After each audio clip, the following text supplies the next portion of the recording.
멀티캠퍼스 간의 유대 부족으로 인해 밀양캠 학생들이 겪는 소외 문제. 지난해 잇따라 전해드렸죠.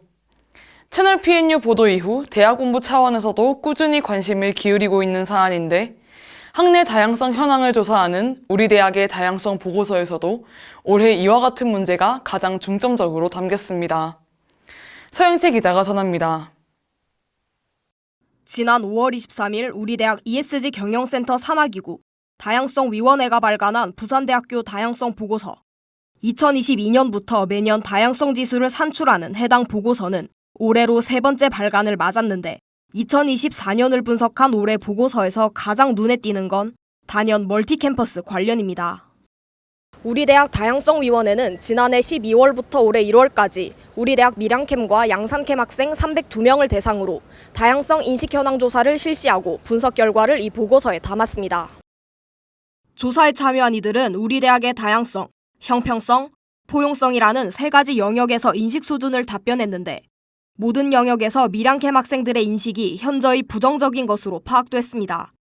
응답자들은 반만 속해 있는 캠퍼스, 왔지만 떠나고 싶은 곳이라며 캠퍼스 격차를 드러냈습니다. 특히 밀양캠 학생들이 부당함을 느낀 요인은 인프라 측면, 참여 프로그램과 지원 제도가 부족하다, 시설과 행정의 격차가 심하다는 등의 설문 답변이 잇따랐고 긴 버스 배차 간격과 교통비 등으로 인한 교통편 불만 토로도 다수인 것으로 나타났습니다. 여성연구소 김인선 교수는 교통 문제가 압도적이었다며 밀양 캠퍼스의 현안이자 수건이라고 전했습니다.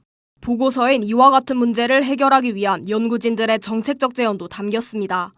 그중 가장 시급한 정책으로 꼽히는 건 교통편 확대, 학술 교류 확대, 고립된 연구 환경 개선 등 학생들이 이용할 수 있는 시설과 프로그램을 늘리는 식의 정책이 다양하게 마련돼야 한다는 겁니다.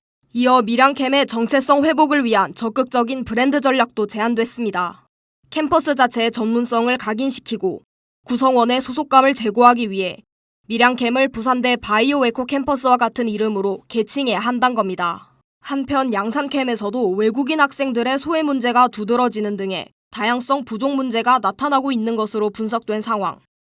학내 소외 문제가 고스란히 담긴 이번 다양성 보고서의 발간이 대학 차원의 제도 개선은 물론 학내 구성원들의 인식 변화의 필요성을 높이고 있습니다. PUBS 뉴스 서영채입니다.